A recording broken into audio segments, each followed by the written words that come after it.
Hello friend, this is Sudha, this is your psychology class. Psychology में आज हम नया कंटेंट स्टार्ट करेंगे, समेकित शिक्षा। काफ़ी इंपॉर्टेंट टॉपिक है, इसको बहुत ध्यान से पढ़िएगा। नोट्स इसका पॉइंट टू पॉइंट नोट करते जाइएगा। यहाँ से क्वेश्चन हर एग्जाम में बनते ही बनते, टीचिंग रिलेटेड कोई एग्जाम हो, समेकित शिक्षा के क्वेश्चन ना आए, ऐसा हो नहीं सकता है। और आपका अगर वही कंटेंट कोई छूट गया, कोई पॉइंट छूट गया, तो नंबर वहाँ से आपके कट हो जाएंगे। इससे क्वेश्चन 3-4 क्वेश्चन तो आते ही आते हैं। सीटेट है, पेडागोजी रिलेटेड जितने क्वेश्चन आते हैं इससे मिलते जुलते आते हैं। इसके अलावा समेकित शिक्षा के 3 से 4 क्वेश्चन सीटेट में आते ही आते हैं। और अगर हम सुपर टेट की बात करें, उसमें भी इससे क्वेश्चन बनते हैं। ठीक है, समेकित शिक्षा ऐसा एक टॉपिक माना जाता है जिसमें सभी बच्चों को एक साथ शिक्षा देने की बात कही जाती है। और शिक्षा में इसका अगर शिक्षा के क्षेत्र का कोई एग्जाम है, शिक्षा के क्षेत्र को छोड़ भी दें, अन्य क्षेत्रों में इससे क्वेश्चन पूछे जाते हैं। शिक्षा का अधिकार 2009 हमारा जो है, उसमें यह हमारा मूलभूत मूलभूत अधिकार है, अपने अधिकार का प्रयोग करना, शिक्षा का अधिकार। तो शिक्षा के अधिकार के तहत ये क्वेश्चन आना भी हर हाल में अनिवार्य है। तो इससे इस बात को ध्यान रखिएगा और ये टॉपिक बहुत ध्यान से पढ़िएगा। ठीक है, चलिए आज स्टार्ट करते हैं टॉपिक समेकित शिक्षा।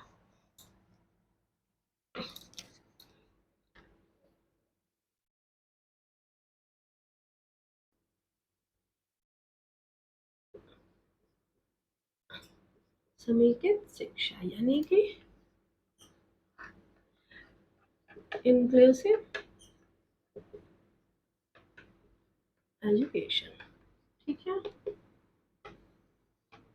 काफी महत्वपूर्ण टॉपिक है समेकित शिक्षा, यानी सबको समाहित करके जो शिक्षा दी जाए। सबको समाहित करने का मतलब क्या हो जाता है कि हर बच्चा जो हमारे समाज में है, हमारे समाज में जन्म लेता है, उसको शिक्षा का अधिकार है।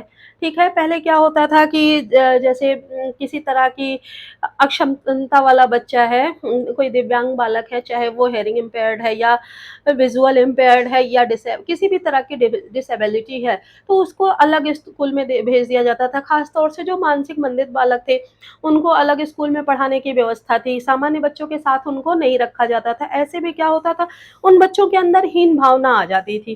तो हमारी गवर्नमेंट ने शिक्षा का अधिकार, जो हमारा मूलभूत अधिकार है, ध्यान रखिएगा, शिक्षा का अधिकार 2009 के अंतर्गत ये निश्चित किया कि समाज में रहने वाले वंचित बालक, वो किसी भी तरह से वंचित हो, उनको सामान्य बच्चों के साथ शिक्षा दी जाए, उनको एक साथ पढ़ाया जाए। उनमें जो भी विभिन्नताएं हों, विभिन्नताओं के बाद भी उन बच्चों को एक साथ रखा जाए। उनमें किसी तरह का मन में ये ना आने पाए कि वो बच्चा हमसे अच्छा है या उसमें ये क्वालिटी है या वो बच्चा ज़्यादा सही है, ज़्यादा से समझ पा रहा है। नहीं, इन सब बातों को दरकिनार करते हुए सरकार ने सारे बच्चों को एक साथ शिक्षा देने की बात कही। ठीक है, तो देख लेते हैं कि किस किस तरह के बच्चों को एक साथ शिक्षा देने की बात की गई है। ठीक है, सबसे पहले तो हम ये जान लेते हैं शिक्षा का अधिकार का अधिकार। अगर हम समेकित शिक्षा की बात करें तो सबसे पहला और इम्पोर्टेंट पॉइंट है, शिक्षा का अधिकार हर बच्चे का मूलभूत अधिकार है। ठीक है, मूलभूत अधिकार है। आ गई बात समझ में? मूलभूत अधिकार के का अर्थ होता है हमारे जो फंडामेंटल राइट्स, जो हमारे कॉन्स्टिट्यूशन में, हमारे संविधान में जो चीजें लिखी हैं, वो कि संविधान में लिखा गया है कि इस देश में जिस बच्चे ने जन्म लिया है, वो तो उसका शिक्षा लेने का अधिकार है, चाहे वो गरीब है, चाहे अमीर है, चाहे किसी जाति विशेष का है या किसी भी छोटी जात का है, बड़ी जात का है, छोटे से वर्ग से आया, अल्पसंख्यक से आया है, अनुसूचित जात से है, सामान्य जाति से है, और अनुसूचित जनजाति से है, या किसी तरह का आर्थिक उसमें विभिन्नता है, सामाजिक है, शारीरिक है, या किसी तरह की अक्षमता है उसके अंदर, किसी तरह का कोई भेदभाव नहीं किया जाएगा। क्योंकि हर बच्चे का शिक्षा लेना उसका मूलभूत अधिकार है और किसी को भी ये राइट नहीं बनता है कि बच्चे से ये अधिकार छीन ले। तो गवर्नमेंट ने ऐसा प्रावधान कर दिया है जिसके तहत हर बच्चे को एक स्कूल में शिक्षा दी जाए। सभी स्कूलों में, कुछ चाहे वो सरकारी स्कूल हो या प्राइवेट स्कूल हो, किसी भी तरह का शिक्षण संस्थान हो, कुछ सीटें निर्धारित कर दी हैं कि अगर जैसे प्राइवेट स्कूल हैं तो वो लोग ये नहीं कह सकते हैं कि हमारे यहाँ ये फीस पे नहीं कर पाएगा तो ये बच्चा नहीं पढ़ सकता है। वहाँ भी 25% सीटें रिजर्व कर दी हैं ऐसे बच्चों के लिए, कमजोर वर्गों के बच्चों के लिए, ठीक है। तो ये वो हर बच्चे को उसका अधिकार हर जगह मिलना ही चाहिए, ऐसा समेकित शिक्षा में कहा गया है, ठीक है। क्यों ऐसा कहा गया? क्योंकि हर बच्चे की अपनी रुचियां, अभियोग्यताएं,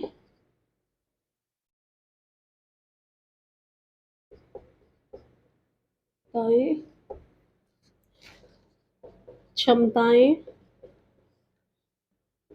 हैं, ठीक है। हर बच्चे में कुछ ना कुछ उसकी अभियोगिताएं, कुछ ना कुछ उसकी अलग क्षमताएं हैं, कुछ ना कुछ उसकी प्रतिभाएं हैं। ऐसा नहीं है कि किसी बच्चे में भगवान ने कोई भी क्षमता देकर नहीं भेजा है। सब बच्चों की ही क्या बात करें, हर वही बच्चा बड़ा होता है तो हर इंसान में कुछ ना कुछ क्वालिटी जरूर होती है। तो किसी भी बच्चे को इसके आधार पर या उसके किसी एक कमी के आधार पर उसको शिक्षा से वंचित नहीं रखा जा सकता है, ठीक है। अब ये जो विभिन्नताएं होती हैं वो किस तरह की हो सकती हैं? ये जो क्षमताएं होती हैं जिनके आधार पर हम विभेदीकृत करते थे कि ये बच्चा पर्टिकुलर जगह पे पढ़ सकता है, यहाँ नहीं पढ़ सकता, यहाँ तो उसको समझ में नहीं आएगा, यहाँ तो वो फीस ही नहीं दे पाएगा, यहाँ उसका एडमिशन नहीं हो सकता है। ऐसी बातें जो आती थी वो कौन कौन सी बातें होती थी जिन पर अंकुश लगाया गया है? जैसे कि होता था बच्चे की बुद्धि लब्धि, सामाजिक विभिन्नता, आर्थिक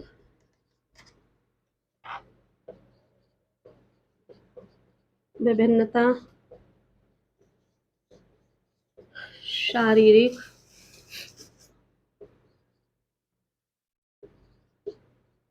विभिन्नता,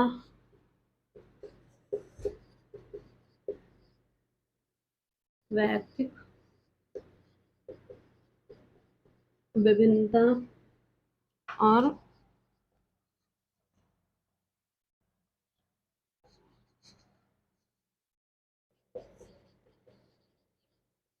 भाषाई विभिन्नता, लैंगिक विभिन्नता आदि। ये इतनी विभिन्नताएं होती थी जिनके आधार पर बच्चों को अलग कर दिया जाता था कि ये बच्चे इस जगह शिक्षा नहीं ले सकते, ये बच्चा तो यहाँ कुछ सीख नहीं सकता है, ये बच्चा फीस नहीं दे पाएगा, या ये बच्चा, इसका मानसिक स्तर कमजोर है। तो इस आधार पर जो विभेदीकरण किया जाता था उस विभेदीकरण को दूर करने के लिए ये शिक्षा, समेकित शिक्षा का प्रावधान रखा गया है। बच्चे की कौन कौन सी बुद्धि लब्धि, बच्चे की बुद्धि लब्धि चाहे कम हो चाहे ज्यादा हो, वो हर बच्चा सामान्य बच्चों के साथ पढ़ सकता है। या सामाजिक विभिन्नता की बात करें, वो उसका सामाजिक स्तर जैसा भी हो, वो कैसे भी समाज से आया हो, वो सभी सामान्य बच्चों के साथ, जहाँ अमीर गरीब सभी पढ़ते हैं, वहाँ वो पढ़ सकता है। या हम आर्थिक विभिन्नता की बात करें, यहाँ गरीब अमीर का कोई भेदभाव नहीं होगा, सब बच्चे एक साथ शिक्षा प्राप्त करेंगे। शारीरिक विभिन्नता की बात करें, चाहे वो फिजिकल हैंडीकैप्ड है या मेंटल है या हेयरिंग इम्पेयर्ड है, विजुअल इम्पेयर्ड है, मेंटली रिटायर्ड है, या सेरेब्रल पॉलिसी है, या आप कह लीजिए ऑटिज्म का शिकार है, किसी भी तरह की कोई उसके अंदर विभिन्नता है, तब भी वो बच्चा सामान्य बच्चों के साथ शिक्षा ग्रहण कर सकता है। व्यक्तिगत विभिन्नता की बात यही हो गई, किसी का व्यक्तित्व कैसा है, अच्छा है, बुरा है, जैसा भी है तरह-तरह की विभिन्नताएँ जो व्यक्तित्व टॉपिक में आपको पढ़ा भी चुकी हूँ, वो उन उन बच्चों में कोई भी विभेद नहीं किया जाएगा। इसके अलावा भाषा के आधार पर जो विभिन्नता है, गाँव की भाषा बोलता है, कोई अपने क्षेत्रीय भाषा का प्रयोग करता है, कोई बंगाली, मराठी, मद्रासी, कन्नड़, तमिल कुछ भी बोलता हो, वो बच्चा उसको शिक्षा के अधिकार से वंचित नहीं रखा जा सकता। इसके अलावा लैंगिक विभिन्नता की बात करें, चाहे वो मेल है, फीमेल है या आपका बीच के सेक्शन का है, उसमें किसी तरह का विभेदीकरण नहीं किया जाएगा, ठीक है? तो ये हो गई किस कौन-कौन से क्षेत्र पे या किन-किन आधारों पर विभेदीकरण होता था, ठीक है? तो समेकित शिक्षा में इन सबको एक साथ समाहित करके शिक्षा देने की व्यवस्था की गई है, ठीक है? इसको नोट डाउन कर लीजिए।